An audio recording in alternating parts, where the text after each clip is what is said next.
Hello everyone. We have recently released version 6.2 for SWATCUP-Premium and version 3.0 for SWAT Plus Cup. If you're using these programs, I suggest that you download the new versions. The licenses will still be valid. I'm going to make two videos, short videos, describing SWATCUP-Premium and SWAT Plus Cup. I have talked about the theory of calibration, validation in the previous, 15, 16 videos. In the next two videos, I just go through building a SWATCUP-Premium model and show you the functionalities and what you can do with these two models. So once you install SWATCUP-Premium, you start the program here.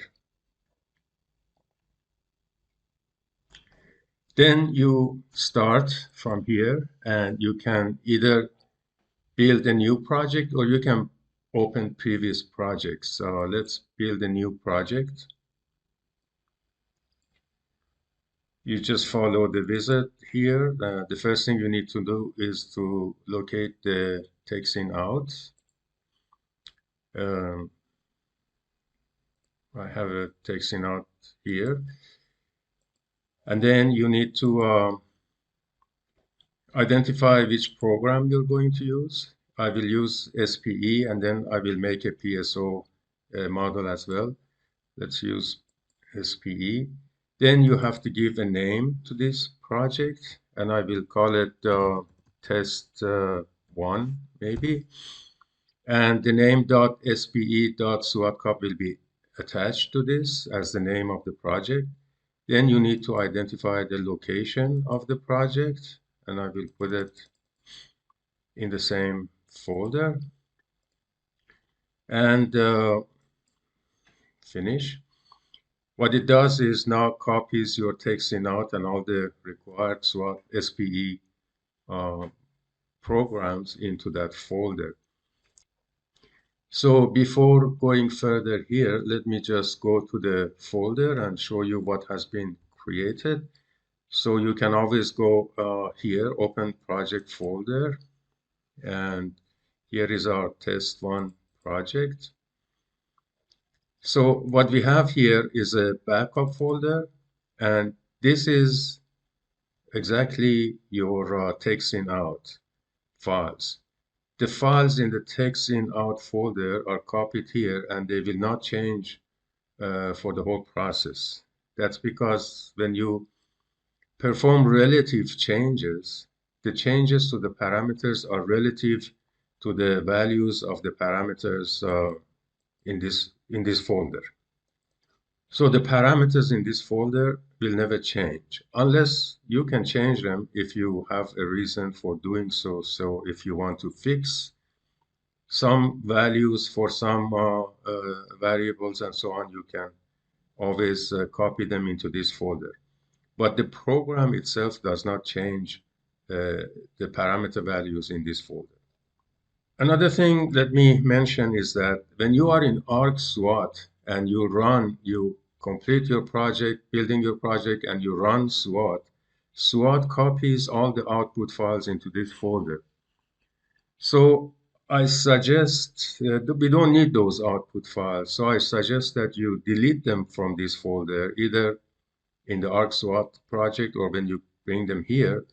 Because if you do run parallel processing, then this folder is copied several times, and SWAT output files could be very large. So you don't want to keep copying those files for no reason. So after you build the project, I would come here and delete everything that you don't need. Only keep SWAT input files here and none of the output files or other things you may have in that folder. The next folder is echo. It is now empty now, but I will show you later what it contains. When different programs run, they echo to this folder what they read from your input files. So if you encounter an error, you come to this folder and look up the appropriate file, and then you can find if the program is reading your input data correctly or not. So this is the first place you should go if you encounter an error. Next folder is iterations. So you can always, once you've done an iteration, you can copy it here.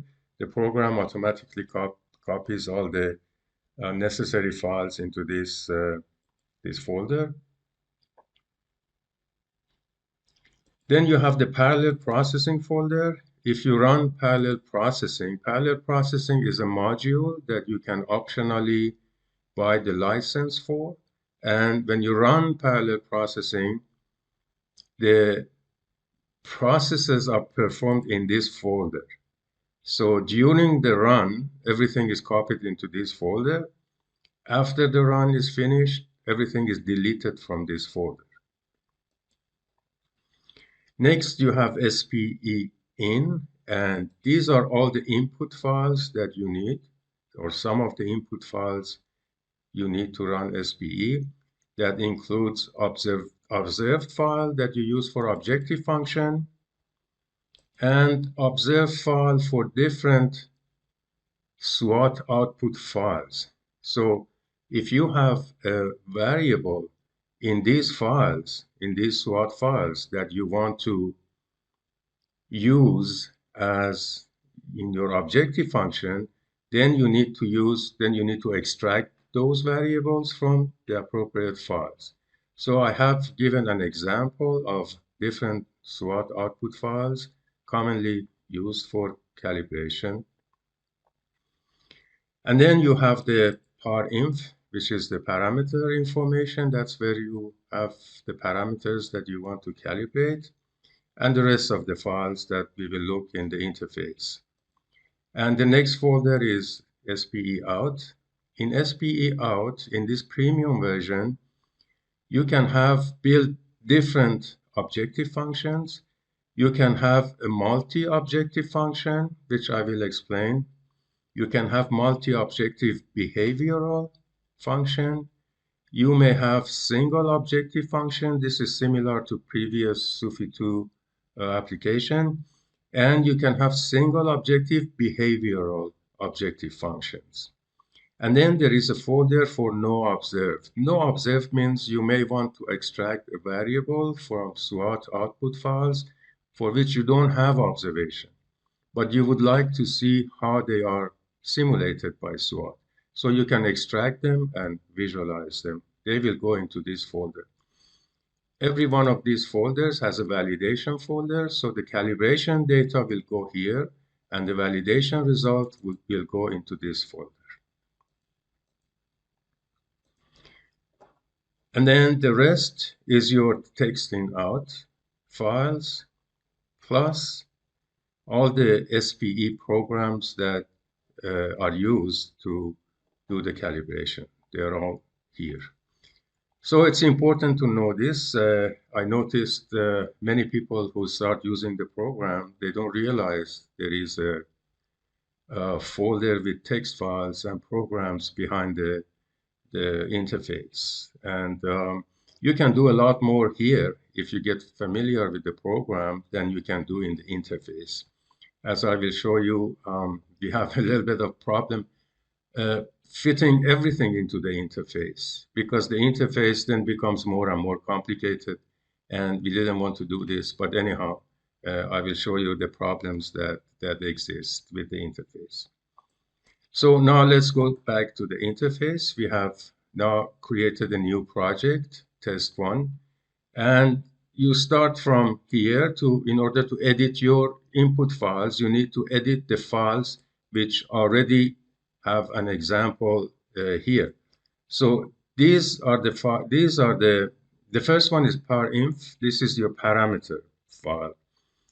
Here you have all the parameters that you want to calibrate. Now I have gone through this before. I said you first have to start with running a dummy parameter that doesn't change anything. You look at your initial simulation, you see how good it is or how bad it is, and then from that simulation, you know which one of the parameters you need to calibrate. And from that, I have provided some references where we discuss these parameters and their effect on the flow and sediment and nitrate and so on. At the end of this video, I will provide again a list of those papers that you can look in order to determine which parameters to use. But for now, we can put any number of parameters here. I have in my objective function in this example, discharge and sediment data. For discharge, I will first calibrate these discharge or flow related parameters. Once my flow is calibrated, then I will add the sediment related, or sorry, the nitrate related parameters, not sediment. I have data for nitrate. Nitrate related parameters, and then I will calibrate both for flow and nitrate. And to do that, I will keep, because I have already calibrated flow, I keep these parameter ranges as they are in the calibrated iteration. And then I only start changing the parameters of the nitrate to fit the nitrate. And you do the same thing for sediment. So if you have sediment, I would just first calibrate the flow, and then I would add sediment parameters and calibrate them together. If you have sediment and nitrate, I would first calibrate flow and then nitrate, because nitrate is sort of a conservative tracer. So if you get the flow right, you should get the nitrate right if input loads are correct. And then I would add sediment and calibrate them all together. And when you, if you have phosphor, so you first do the flow, then you do the nitrate, then you do the sediment parameters, and at the end you do the phosphor parameters, because phosphorus moves with sediment. So first you have to get the sediment right before you can get the phosphor right. Similarly, first you have to get the flow right before you can get the nitrate right. So they should go in that order.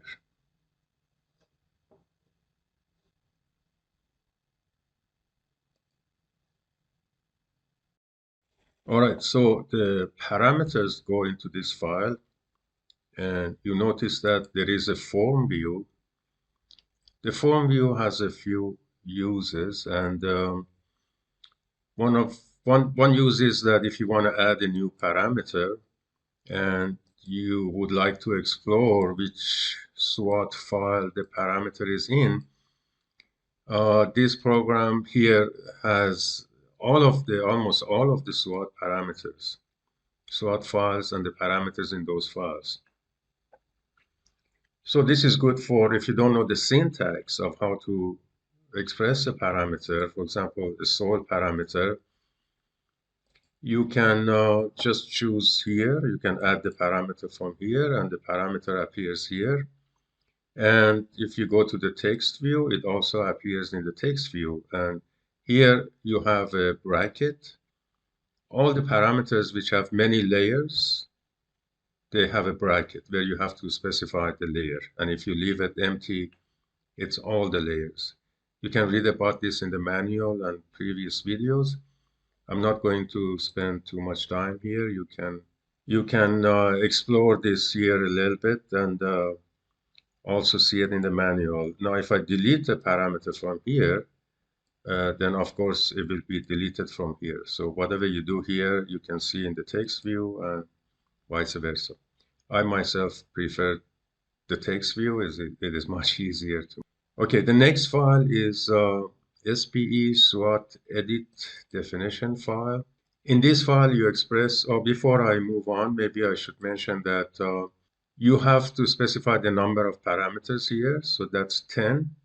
So the program is going to read the first 10. It will ignore what comes next here. So you can keep track of what you did before, like what I have here. These are just make it easier to grab the parameter from here and so on. So it only reads the first 10 parameter, and then you have the number of simulations.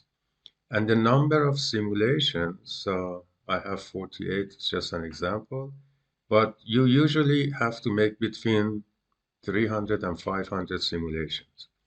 You don't need usually to make, unless you have many, many parameters, you don't have to make more than 500 simulations.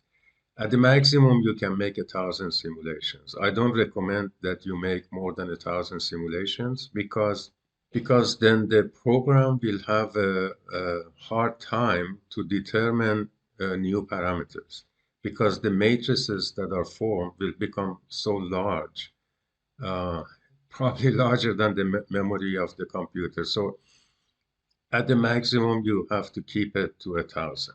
And always you have the number of simulations should be larger than the number of parameters.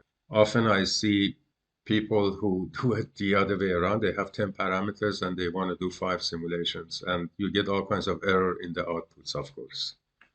So the number of simulations should always be larger than the number of parameters, and it should be between 3 to 500 in a normal case. Okay, the next file has a few uses. Say you do 500 simulation and you just want to repeat simulation number 250. Then you simply put this beginning and end to 250. And then you run the program and it will only simulate parameter set number 250. Or if you are making 500 simulations, and the program stops after running 249 simulations, you can just continue by going from 250 to 500, and this will continue doing, running the rest of the simulation, and you don't have to go back from the beginning. But this is only valid if you're not using parallel processing. You cannot do this when you are doing parallel processing. Okay, put this back to what it was. Another thing is that I see often people edit this and they end up with a situation like this. Now, the program reads a number and then reads a string. So if the program is reading a string, it will read this whole thing as one string. So you always have to have a space. It doesn't matter how many, you have to have at least one space between the number, the value that you are using, and also the definition of that value. There should be a space between them. All right, next is file CIO. This is a SWAT file. I brought this here for convenience because you need to know the timing, and that is one of the most repeated error of the users is that they don't get the timing right, especially when it comes to warm-up period. The warm-up period are the number of years that SWAT skips. When it skips, it simulates, but it doesn't write. So it doesn't exist in the output file. So you cannot use that. So if I have 3 years of warm-up period, then the simulations that are written in the SWAT file are from 1974. They're not from 1970. They're from 1974. So 1970, 71, and 72 are simulated to set up the initial condition, but they are not written in the output file. So you got to ignore that when it comes to SWATCUP files. And also you have to go always from 1 to the end of the year. Whether if it's a leap year, then you need to have 366. Otherwise, it's 365. And this should always go from 1 to 365 or 366. So if your climate data starts from middle of the year, then you have to make something up and start it from beginning of the year, or you have to go to the next year so that you always go from the beginning to the end. And we have 37 years of data, for example, here. This is an example. I wouldn't use all of my data for calibration. You have to break it into calibration and validation period. And I have a video just for that to show you how to determine the different periods for calibration and validation. They should be sort of similar, statistically similar discharge values, sediment values. They should not be, you should not be calibrating for wet years and simulating for example, validating for dry years, so things like that. Then there is the absolute SWAT value. In absolute SWAT value, you have the absolute range of parameters.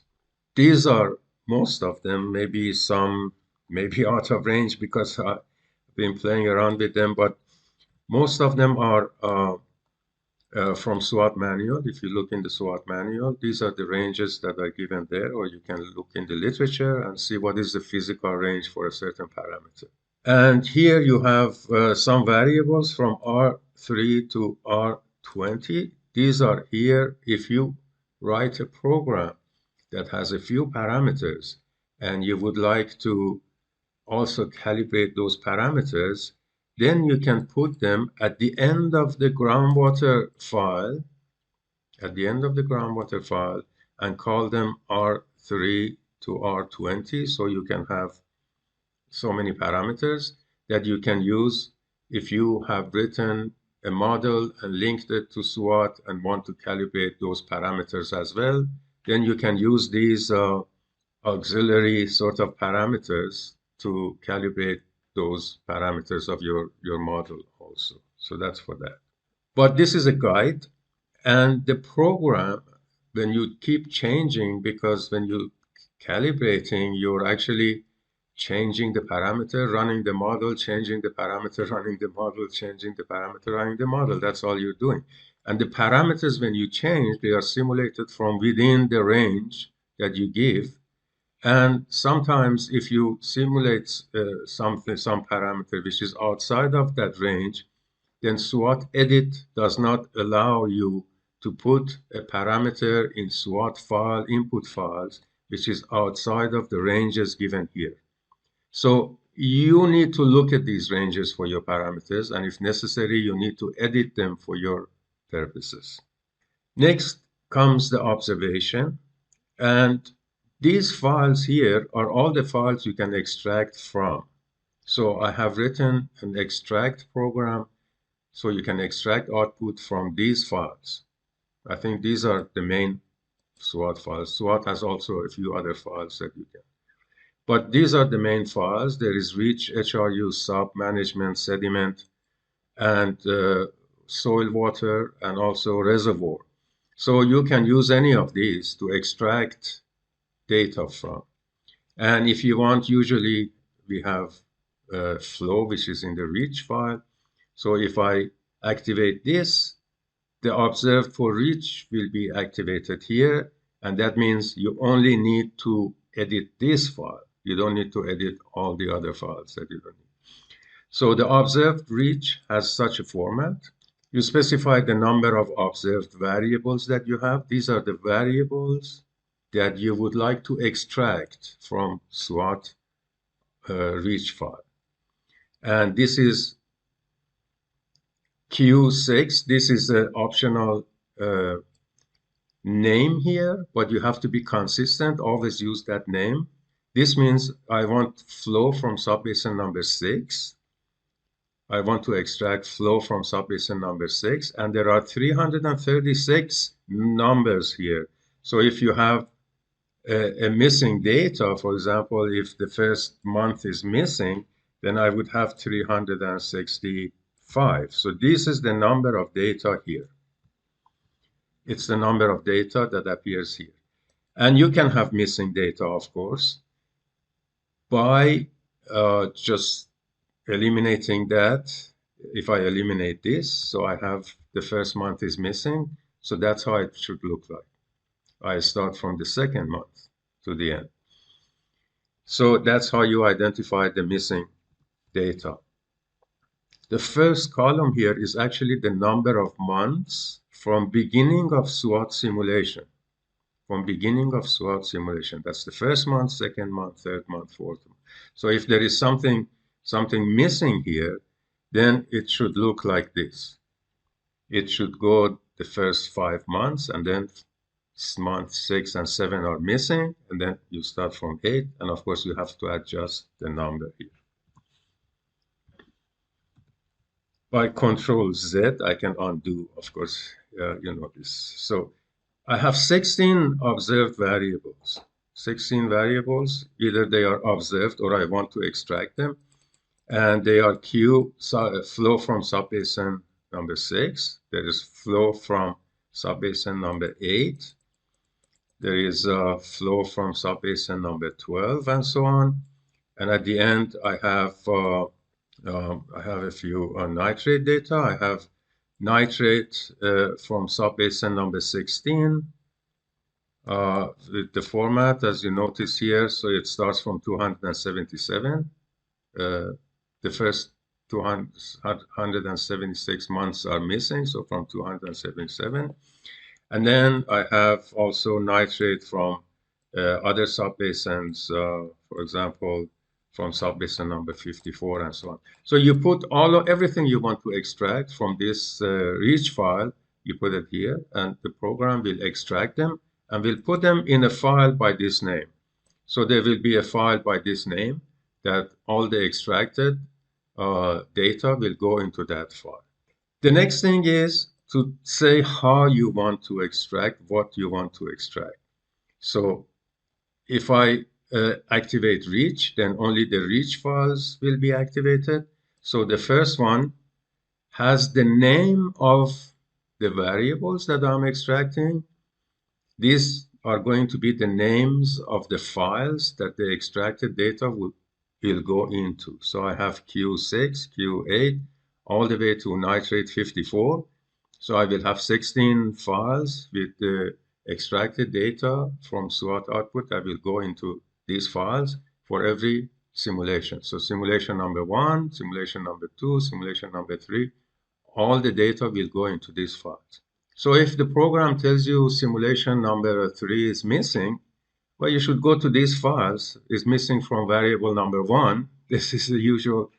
You should go to this variable number 1, and you should see what's happening in that file.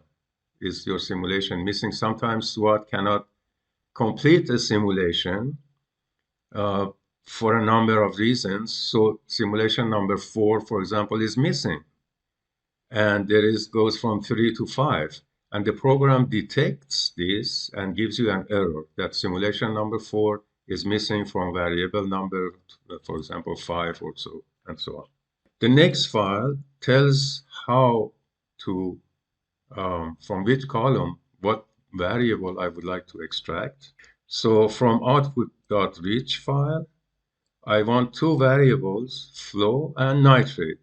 And these are the column numbers. And many people have problem with the column numbers. I don't understand why that should be a source of problem. So if I go to my folder, I didn't run anything, so I don't have a SWAT output file right now. But I can easily go to the command line. I often tell people go to command line, and they don't know what that is. Command line is a DOS format that you can run things easily. I can run from here. I can run SWAT from here.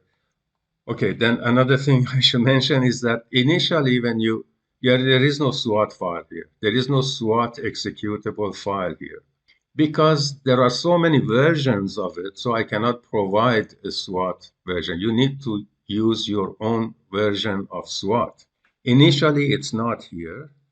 So what you have to do is go to where you have installed SWAT, which is in the SWAT file, I think, and in ArcSWAT. If you go down here, you should find the executable files of SWAT. And you will see SWAT 32 release exe files, SWAT 32 debug exe files, SWAT 64 debug file, and so on. What I want, if you look at the size of these programs, you see that the release is much smaller than the debug. Debug helps you if SWAT crashes. You should go and run the debug version, and it will tell you in which file it crashed. So it gives you information about the problem that SWAT crashed. But normally, you want to copy this SWAT 64 or 32, depending on your machine. So I copy SWAT 64 release exe file, and I bring it into my project. And my project is here, and I copy it here. But then I call it SWAT exe, right? I call it SWAT exe. So this is now the SWAT version that I built my project in. And you will be surprised to find that different SWAT versions can give you completely different numbers. So make sure you use your own SWAT. So when I have this, I can go to command line. So if I go here in the, and I press CMD, means command, enter, I come into the command line, which is a DOS sort of format that can run things from here. So if I write SWAT, it will run the SWAT exe file. Enter. This is version 664. That's the SWAT that I have. So I just make SWAT run once. And then I have SWAT output files. So if I go to output files, and if I go to reach, now different SWAT versions have different things printed here. So usually it is like this. Usually it is like this. So this is column one. This is for reach. This is column one. This is column two, column three, column four, column five, column six, column seven. Column seven is usually flow out. So that's the column that you want for flow. So there should be no problem, no ambiguity here. Sometimes in the previous versions, SWAT used to print things like this. So if you have an old version, you may have things like this, or some strange things that all these numbers were attached. All these things were attached, so he couldn't see what is what. But still, you should just count the columns until you come to the right one. And okay, so really there should be no ambiguity as to the column number. You just count it. And flow out is column 7, 8, 9, 10, 11. And sediment out is column 11, 12, 13, 14, 15, 16, 17, 18. 18 is here, which is nitrate out. Nitrate out is column 18. So what I want is column 7 and column 18, flow and nitrate. And then I have 54, number of subbasins. Then you have 11, number of subbasin to get values from is 11. Subbasin 6, 8, 12, and so on. Number of subbasins to get flow data is number of subbasins, I'm sorry, number of subbasins to get the first variable. First variable is flow. The number of subbasins to get flow is 11. These are the subbasins I want flow data from. And the 5 subbasins I want nitrate data from, because I have observations here and I want to extract them so I can compare them with my observation. And then it's from 1973. Please notice, not including warm-up period. I have data from 1970, but the first 3 years are warm-up period. So this goes from 1973. That means my observation files have to go from 1973, not from 1970, right? If I can go back here. So my observations start from 1973. This is important.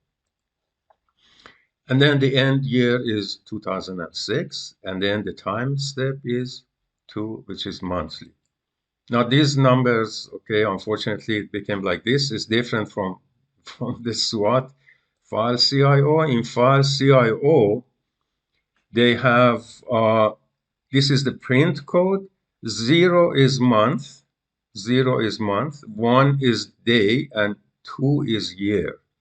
Whereas I have day, month, year, 1, 2, 3. Okay, so this is another little difference here. So the time step, day, month, year, I have them like this, and SWAT has them a bit differently. So it's monthly, number 2.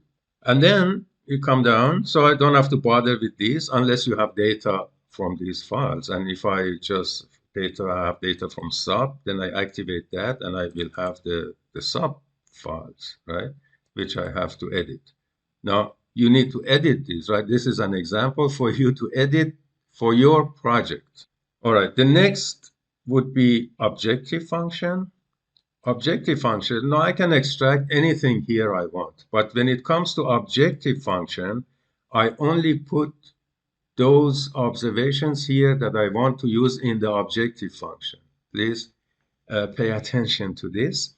I can extract 16 things, but I may only have 4 of them as in my objective function, right? So objective function determines the variables here determines the composition of my objective function. So I have all the 16 variables here.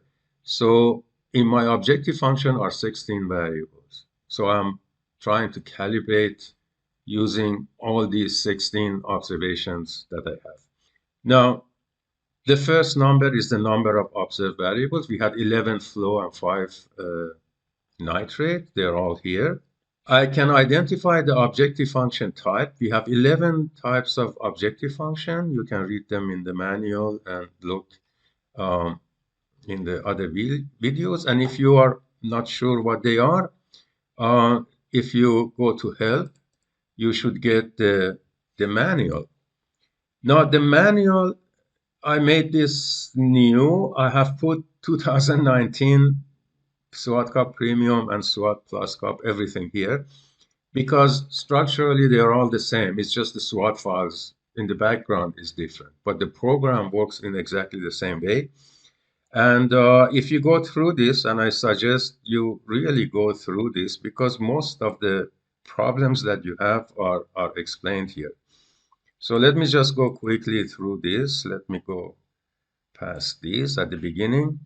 So I have SWATCUP 2019 versus SWATCUP Premium. It explains the difference between them. In the SWATCUP 2019, I had glue, parasol, MCMC, and SUFI2. I have since removed glue, parasol, and MCMC in Premium because because MCMC is, you need a lot of simulations, which really is not suitable for SWAT because of the thousands of simulations that you need to make in MCMC.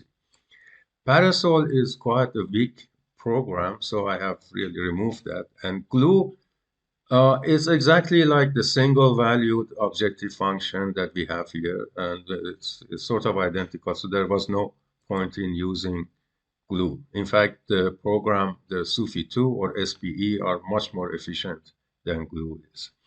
So I removed that. Now we only have SPE in the premium version and PSO. SPE is quite similar to SUFI2. It's quite similar to SUFI2, except that it now can have a multiple objective function and multiple behavioral objective function and so on, as I will explain. So we only have SPE and PSO. PSO is quite powerful program. It can find, it's an optimization program. It can find the best solution very quickly, but for our purposes, best solution is quite inadequate. We need to have the uncertainty because all of our input data are uncertain. So at the end, you cannot have one set of parameters, call it the best solution. This doesn't make any sense. So I added uncertainty to PSO. Now PSO has also uncertainty. So you need to make more simulations with PSO than you need with SPE. But it's a nice program, and I suggest if you have a SWAT that doesn't take hours to run, to try PSO. It's quite a nice program. So, and then there is the explanation of single objective function, single objective behavioral function. Behavioral means you can limit the simulations, the acceptable simulations, to a certain objective function threshold. So if you're using Nye-Sutcliffe, you can say, I only want to look at the simulations with Nye-Sutcliffe bigger than 0.5. Whereas in the single objective, you would look at all the simulation. In behavioral, you only look at the simulation with a certain threshold of Navier-Sutcliffe or R squared or P bias or whatnot.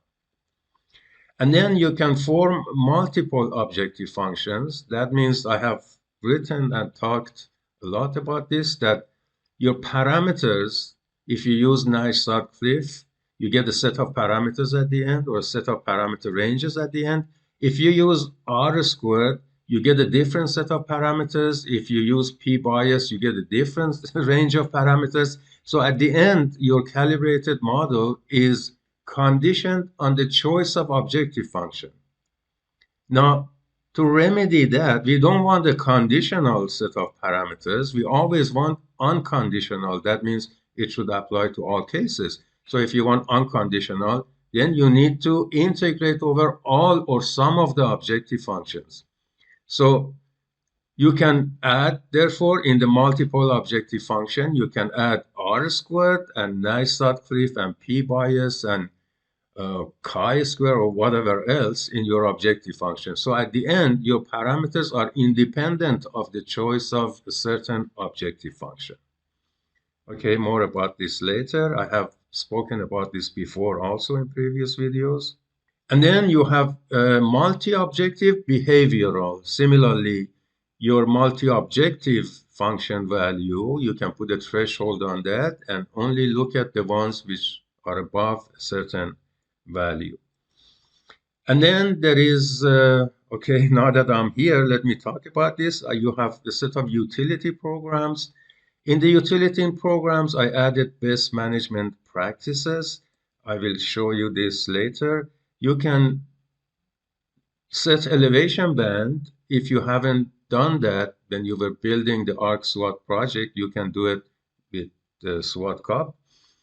Upstream subbasin, you can identify upstream subbasins of a certain subbasin. So if you have measured data from subbasin number 45, you can, with this program, see all the subbasins that are above subbasin number 45. So when you calibrate for subbasin number 45, you're actually calibrating for the upstream subbasins that contribute to that number 45, right?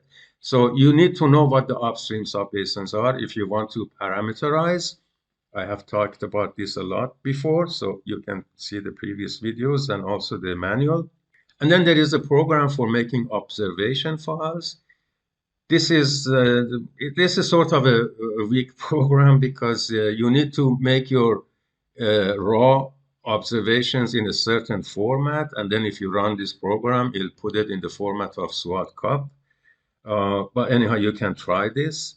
And then there is hourly SWAT. A lot of people want to run SWAT hourly in hourly time steps. I am not so much in favor of that. I think SWAT is not very adequate for hourly runs, but you can try that. Many people are doing that. And then of the best management practices that I said we put in, you can design or you can run these practices. You can have conservation tillage, contour farming, filter strip, grade stabilization, and so on, terracing, and so on. So for every one of these BMPs, there are a few SWAT parameters that you need to change in order to simulate, for example, terracing. If to simulate terracing, you need to change 2 or 3 SWAT parameters, and that will give you the effect of terracing. And with the program that we have here and those parameters, you can actually design what should be the length or the distance between terracing and so on and so forth. You can actually design it. So I call those parameters design parameters. And then there is a visualization of map that you can use this JSON's map functionality to visualize your subbasin, your watershed, to see what there is, because often you haven't been to the watershed that you are trying to model. So this gives you an option to look what there is. So you can identify many things. I have talked a lot about this in one of the previous videos. Okay, then it comes to SPE. SPE has these functions. This would be SWAT Premium. So the SWAT Premium has this multi-objective function. Let me quickly review this since I'm here. So you are actually maximizing such a function, which is made up of not all, but some, or maybe all if you want, or any combination of these you can use. R squared, nice subclif, BR squared, these are the 11 objective functions that we have. So you can use any combinations of these to build an objective function and then to calibrate that. So your parameters would be independent of any one objective function, which we call, maybe perhaps I call these performance indicators. These are actually performance indicators. You can use any of the performance indicator as objective function, right? So in this multi-objective function, you can have a number of these performance indicators. And then they have weights. Of course, they have weights because they each have R squared goes from 0 to 1. Nice dot cliff goes from minus infinity to plus infinity to 1, and so on and so forth. So that's why they have to have weights. And to calculate the weights, this is an example of, for example, a certain objective function which is made up of R squared, Nysa cliff, and p pi's. To calculate the weights, you have to run the program once, and then I'll show you this later, and then look at the all the average, all the values of these performance criteria are average, and then you can use that average or 1 over that average as your weight. How to set weights, that's how you do it. So this would be the average of the weights for the different performance criteria, and then 1 over the average would give you the weight. 1 over the average would give you the weight. So then I explained PSO a little bit here. You can have the same options for PSO and so on. Now, let me go down here. You can, so when it comes to SWAT plus cup, we have the same, exactly the same format, except that a few of the SWAT parameters, files will be different now. Now you have a time simulation file of SWAT instead of file CIO that tells you the start and the end year in this format.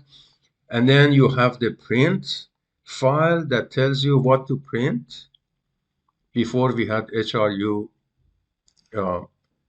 basin file, HRU reach, and so on and so forth. Here you have a different set of variables here that you can output a few different files. Anyhow, if you have used the SWAT plus, you know what I'm talking about. And then, of course, there is a file CIO in SWAT plus, which is quite different from what there was in SWAT. And the important thing here is this line here. If you want to do calibration, this line, this change line, should have these values here. It should be this calculate parameter cal and calibration cal should be here in this manner. And then here is an explanation of these files, that how they look like. Anyhow, so this is sort of in a nutshell the 3 different programs and what they can do. And then for SPE or SUFI2 is the same. The process is actually the same. I have here a number of papers that I suggest you should read. They give you a lot of information and tell you how the program works and so on. And then you have a step by step from beginning to the end. Whatever I'm doing now, you can find it here. So if you just follow the manual, you save a lot of time. But unfortunately, people don't read the manual. They just go to the interface and they want to click everything, and they run into all kinds of problems, which at the end, they waste a lot more time than if they just follow the manual step by step. All the explanations are here. Actually, really everything you want to know is here, including, okay, we were at the objective function, including all the objective function, parameterization, and so on and so forth. All the information is here. So I really highly recommend that you go through this. This is about parameterization, and these are all the objective functions and so on. They are all here. So you cannot really do run this program without going through the manual. So you really have to read the manual. All right, so let's come back to our project here. So as I said, this is the objective function type, and for a single objective function type, the program reads this and determines what the single objective function is. Here is number 5, which is nice Sutcliffe. The next line is for multi-objective function, and as you see, there are 11 numbers here. The first one is for number 1, the second one is for number 2 performance criteria, the third one is for R squared, the fourth one is chi-squared, the fifth one is nice Sutcliffe, and so on. So here is where you define the weights for different performance criteria, right? There are 11. These have to be here in this format, and the ones that you don't want, it's 0, and the ones that you want to include in your overall objective function, you should give it a weight. So this is what I showed you before in the manual. This line here, these are indicates which one of the objective functions or this performance criteria you would like to use in the objective function. So here we have R squared, nice Sutcliffe, and P bias, and the rest are not considered, which is actually this formula here. So once you have this is the line, and then this is the threshold value. So if you are using behavioral objective function, then this becomes important. And this is just -2 here. It's just an example. But if you want your objective function, your multi-objective function to have value more than this, then that's considered. And if you want the single objective function for the behavioral case, if it is more than -2, then those simulations are also considered. And then the last one is the power of the MNS. If you go to the manual, you can see what that is. That is a modified nice Sutcliffe. And then this is followed by the 16 variables here. So this is Q6, like we had before, flow from subbasin 6. This is the weight of the variable in the objective function. Again, I have talked about this before, so I'm not going to spend any time. This is the constant flow separation. You can look this up in the manual. And then if you choose constant flow, then this is the weight for the lower values, and this is the weight for the higher values. And then this is the percentage of error. Usually our measurements have error. For flow, we usually use 10%. For sediment, it would be much more. I don't know. This is a number that you have to give based on your estimate of how accurate your measurements are. And then these are the number of data points as before. So every one of these variables has such a format, and this format has to be kept in this form. You shouldn't delete any line or add any line. Just edit the numbers for your case. So after that, I have the names of these variables, which here is the same as the names that they were before. The names as they were before, like here, because we are using all of them in the objective function. So these are just a repeat now. And then you have the no observation. The no observation, as I said before, these are the variables that you want to extract from different SWAT output files, reach, HRU, subbasin, and so on. And these are the variables that you want to just look at their behavior. And they have the same format for extraction. That's the name of the program, SPE, and that's the name of the SWAT file. And then we have one variable, and that's variable number 18. And this is the name of the variable. It will go into this file by this name. R stands for reach. This is optional, but that's the way I name them.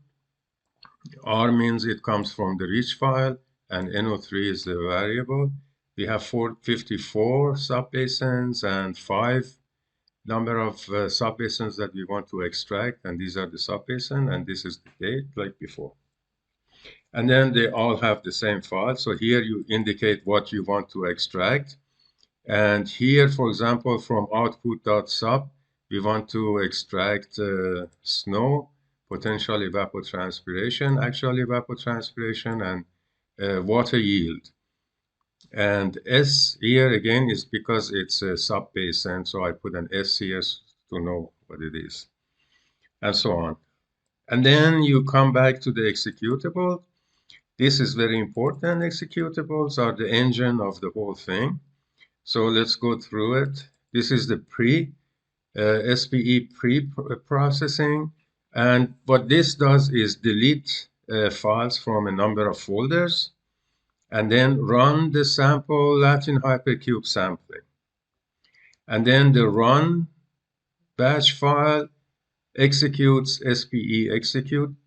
That's the main program that runs everything. And then you have a few post-processing files for different objective functions. So this would be single objective post-processing. And what this does is after cleaning the folder, it runs the goal function, it runs the new parameters, and it runs the 95 PPU.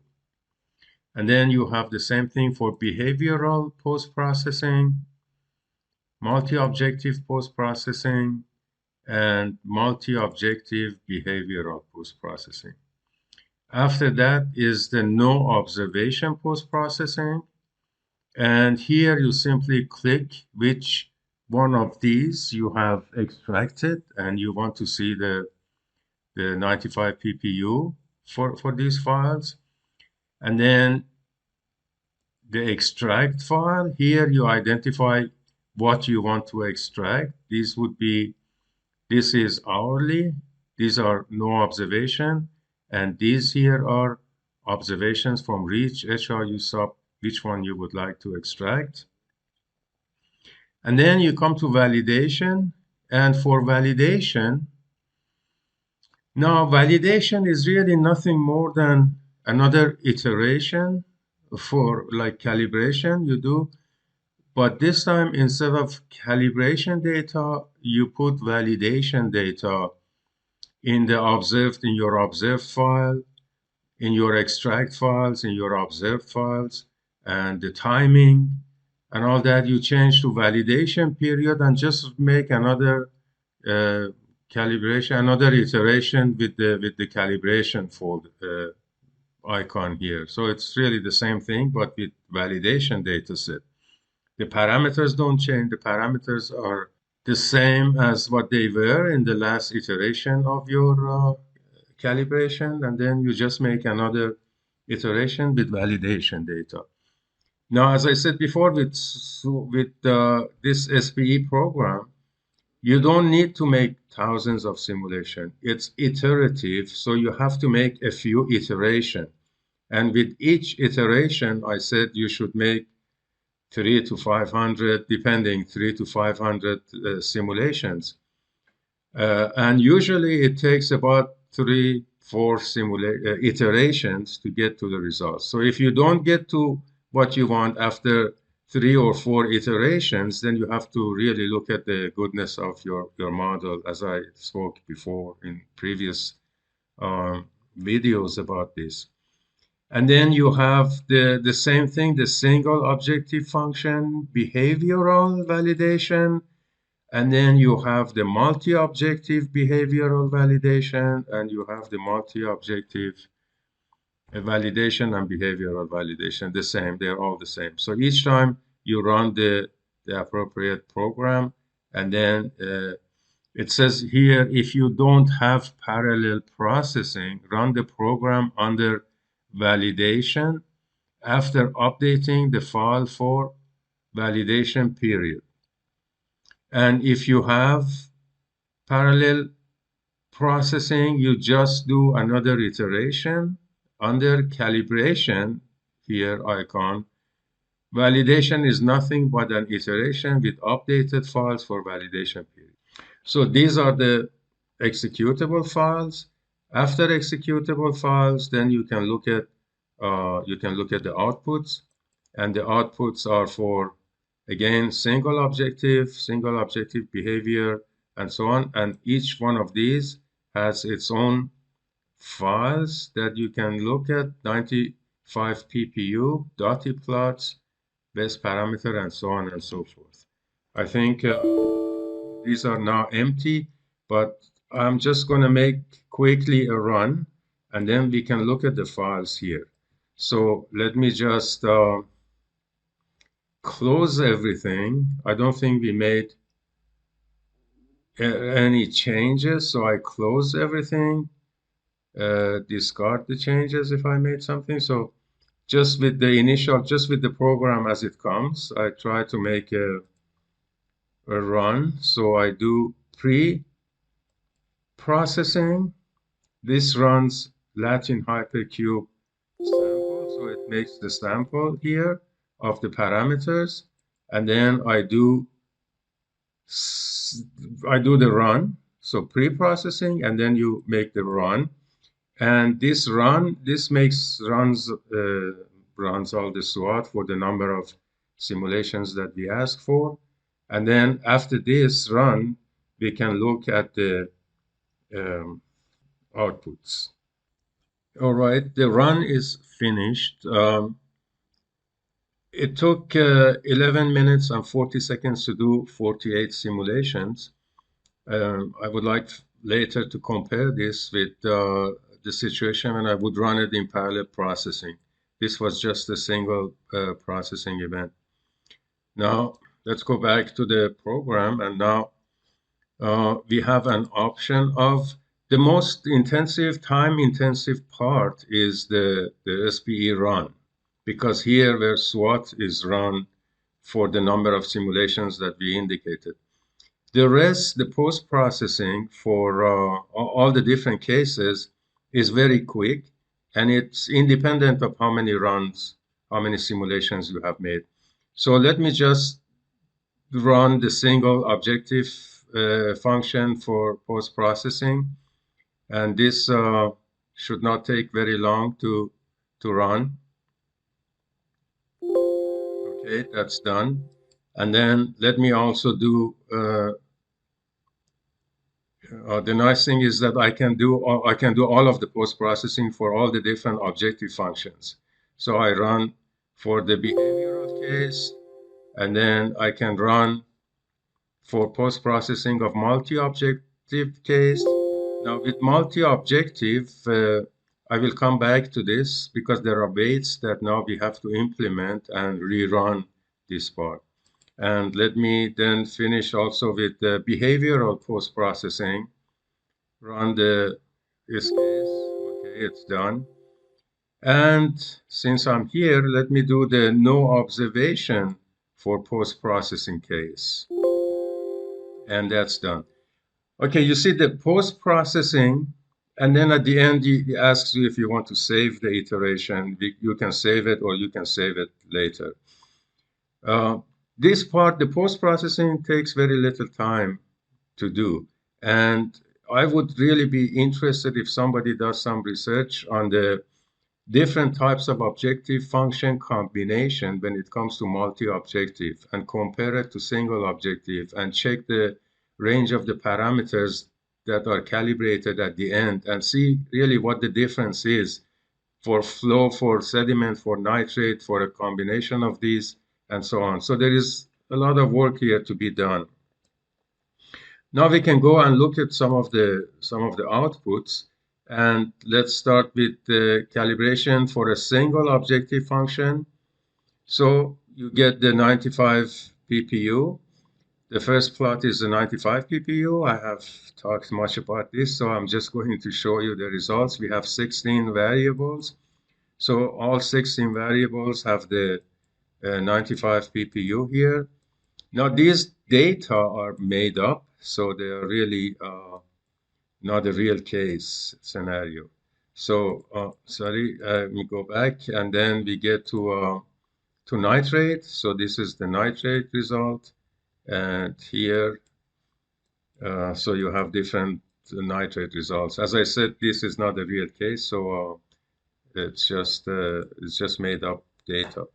The next thing is dotty plots. Dotty plots are a visualization of sensitivity, I would call it, for every parameter that you use in the model. And here we have used 10 parameters. So here you see CN2.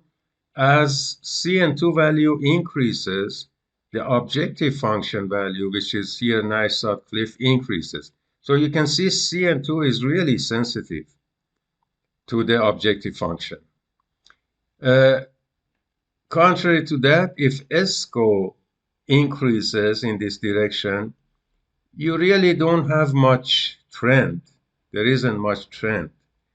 On the other hand, the groundwater parameter, as it increases, you have a trend in decreasing objective function. So you can say this is very sensitive, this is very sensitive. Now the revap variable, again, not very sensitive. I don't see a trend here. There's all over the place. And then you have the another the revap parameter, groundwater revap. This seems to go down and then goes up again. So, and then RCN, there isn't much trend here, and so on. So you can sort of visualize the sensitivity, and then you can compare this when you run the sensitivity analysis. So that's the dotty plot, and then what else you're given? You're given the best parameters are given here. So this is our original range, and this is the fitted value for this iteration. This is just the repeat of that. It used with for it's written differently for other parameters to simply use this. And the best simulation for the 48 simulation that we did, the best simulation number was number 21, produced the best objective function value. And then you have all the 16 observed and simulated parameters here. You can easily copy this and bring it into Excel and plot the way you like. And the interesting file is goal function. Goal function gives you the number of parameters, number of simulations, the type of goal function, cliff. And here is the simulation number. Here are the parameters. And the last column is objective function. You can do a lot with this. Sensitivity analysis is based on this file. You can bring this into Excel or any other plotting program, and you can produce three-dimensional plots or whatever different types of plots here. And then the new parameters. The new parameters are based, okay, I can't go through this. I've gone through this before. It's the suggested new ranges of parameters, suggested new ranges of parameters. Because it's simulated, it's a suggested range, you need to check. You need to check these. You can use this for the next iteration. What this does, this range, it's smaller than the previous range. Always, it's like that. And it's centered around the best simulation. And so I would choose these parameters for the next iteration, but I would edit them the way I want based on the shape of the 95 ppm. Like here, this is my observation, this is my simulation, so something has to go up there. I have to change parameters in a way that the simulated nitrate goes up. And the new parameters do suggest that, but I can check them and guide them the way I want. And sometimes they are out of range, like this groundwater Q Mn here is negative. It shouldn't be negative, but it has put it negative because it has a large uncertainty around the best value. So you have to put this to 0. You cannot have negative for this, so you have to put it to 0. So you need to check these. Okay, it's not an automated thing that you can just run. You have to understand the parameters and you have to guide it in a way that you get the best result. And then at the end, you have the summary result. The summary result has all the 16 variables here and some information. That's the number of simulations. That's the best simulation number. And that's the best goal that was obtained is minus 0.67. So here is the P factor and the R factor for each parameter, and then all the other performance criteria. So the Nye-Sutcliffe R squared and some useful information that is given here for each one of these. Then I can do the same. I can look at the same results now for the single behavior simulation. So our behavioral threshold, if I go back to the objective function, the observed was -2, not that interesting. Probably all the simulations were behavioral. I can check that in the goal here, and here is the value of Nye-Sutcliffe for different simulations. So we have some less than 2. So we have some less than 2. So these are going to be left out, and the program is only going to look at the parameters that have better Nye-Sutcliffe than -2. And so when I run this, it will be the values would be a bit different. So this is again the 95 PPU for different variables, and then Dotty plot is the same. So here we have fewer number of samples because some of the less than -2 is left out. We have here, but still CN2 is quite sensitive, not the other ones so much. And then if I go to best parameter, this is again should be slightly different from the previous case because it's only based on the good so-called good simulations and the best simulation, and also the goal the same. So you get the same sort of results, but with differences. And here it says that the behavioral threshold was -2. The number of behavioral simulation was 28. So out of 48 runs, 28 of them were behavioral. And this is the result based on the behavioral ones. And usually the value of the R squared, Nye-Sutcliffe, and so on doesn't change because that is based on the best simulation, and the best simulation is the same for both cases. It's just that the P factor and the R factor is not different. And then similarly with the multi-objective function, with the multi-objective function, you have an extra file which is called the objective function weights. Now the weights here are the values of these various performance criteria, and here is the average of these for 48 simulations. These are the averages, and this is 1 over the average. So if I multiply each one of these by 1 over its average number, then it becomes almost 1. So now I'm going to use these new weights, and these new weights, the effect of it is that makes the contribution of different these different performance criteria to my objective function equal to 1. So they will all have sort of similar contribution to the objective function. Now, if you want to give more weight, for example, to Nye-Sutcliffe, you can multiply the value of the weight of Nye-Sutcliffe by 2 or 3 or 1.5 or so. So There is no hard rule for this, but you just need to try.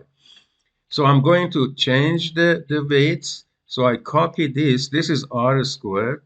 So I go back to my objective function here, and the weight of r squared, I'm going to change it to paste it here.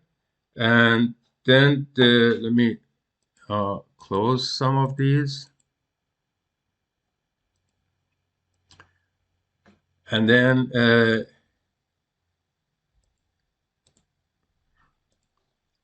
the weight for Nash-Sutcliffe is this. So I'll just copy this and paste it here for Nash-Sutcliffe.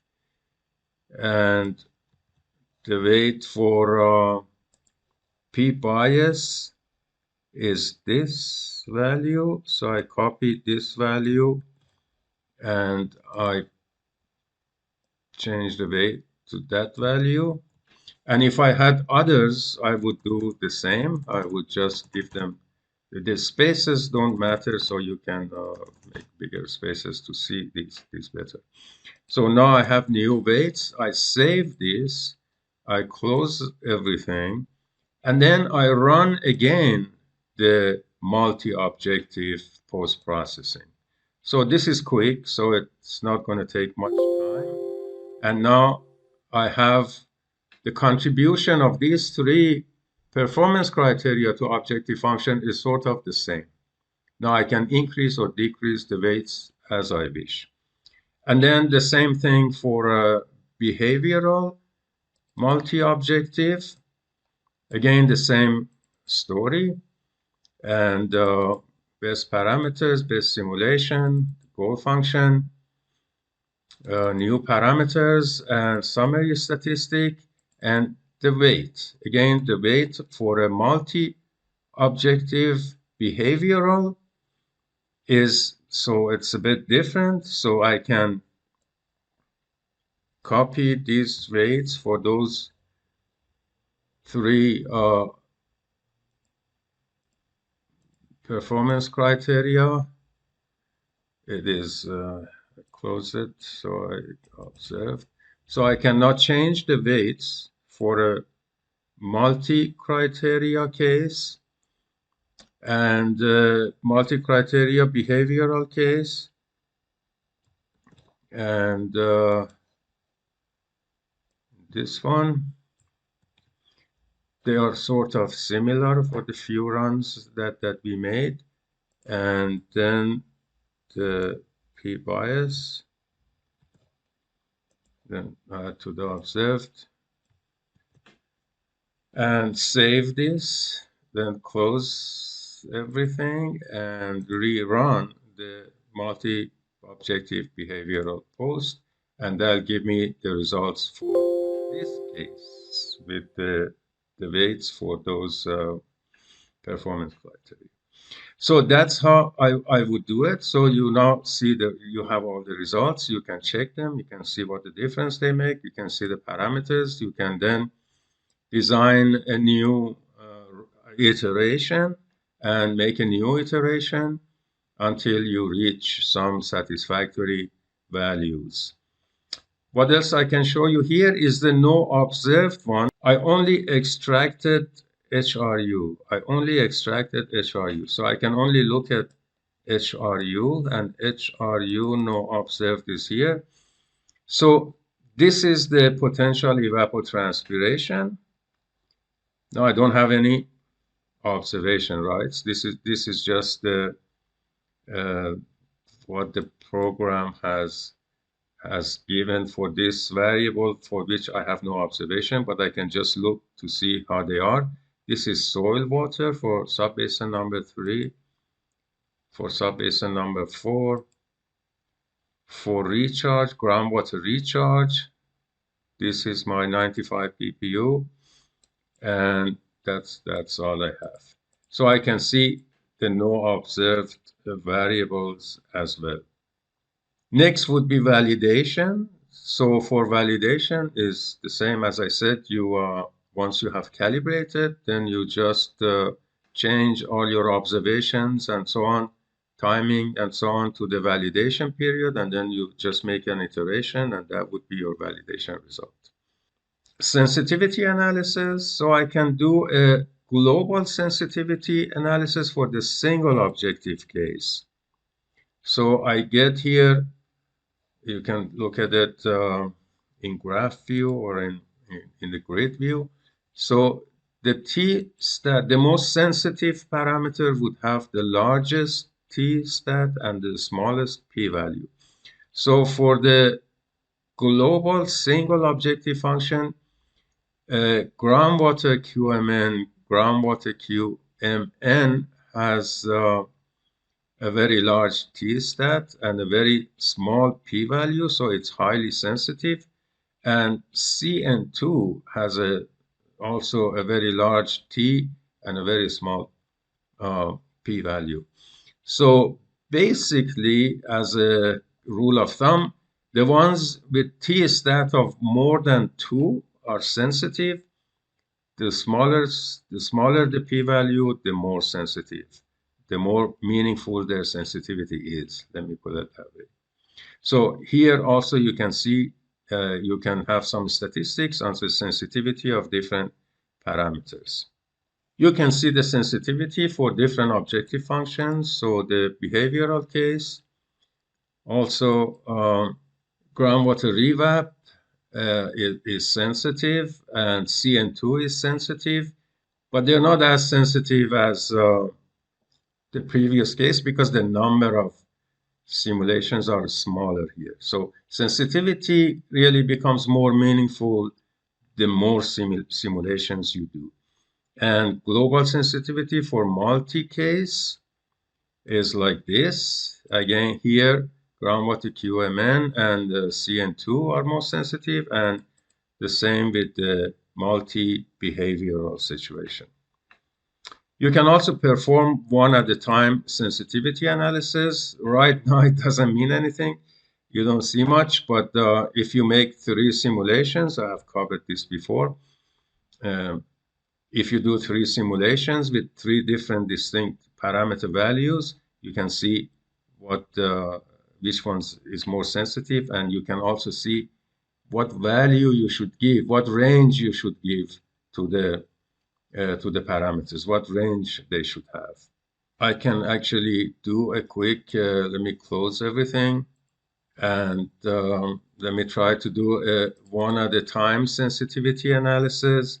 So here it means I take one parameter, such as this. I give it a little bit of larger range so that I can explore, like, let me say, give minus 0.5 to plus 0.5. So I have the number of parameters 1, the number of simulations 3. I save this, and here I have 3 simulations. Save this, and then I just make a run with these 3 parameters, and I run the program. It does 3 simulations, so I chose a program that doesn't take too much to run. The mistake I made is that I have 37 years of data. I should have had less than 37 years. That would be much faster, but it doesn't matter. It's still quite fast. Okay, and the last simulation, after which we can see about the sensitivity of CN2, if it's sensitive or not. So now I don't need to run post-processing because I didn't really make an iteration. It was just, if I run the one at a time sensitivity, this is what I get. So the observation is in black, is dashed line. And then I have blue is 0.33, the value of CN2 being equal to 0.33. This is when the value is equal to 0, and this is when the value is minus 0.33.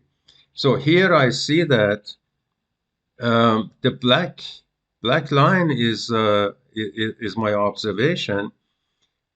The one closer to black line is this 0, when the value of CN2 is equal to 0.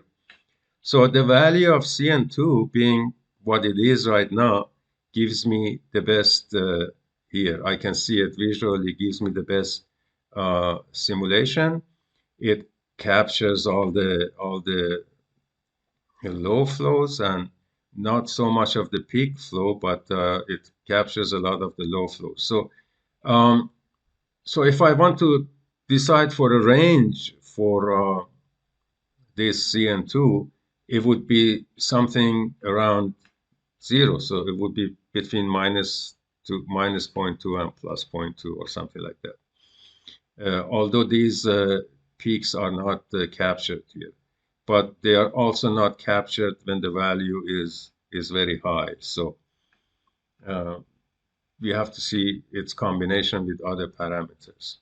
But anyhow, that's how you would do. And this, as I said, this is a made up data, so it's maybe not that meaningful. But what you see here is that the larger the value of CN2, the higher is your runoff, right? The higher is this curve. So the larger CN2 gets, the higher is the runoff, the higher is the river discharge. And the lower CN2, the lower is the runoff, and the lower is the river discharge. The last thing that I can show you is the map. And the map, if I use this outlet map, is a Bing map, uses Bing map technology. It brings the global map. And then I can bring in from the text, from the shape file. As I have talked about it many times, I can import outlets. It's looking for that shape folder that SWAT produces, ArcSWAT produces when you build a project. So I have several shape files that I can, let me see, I can bring one of them here. For example,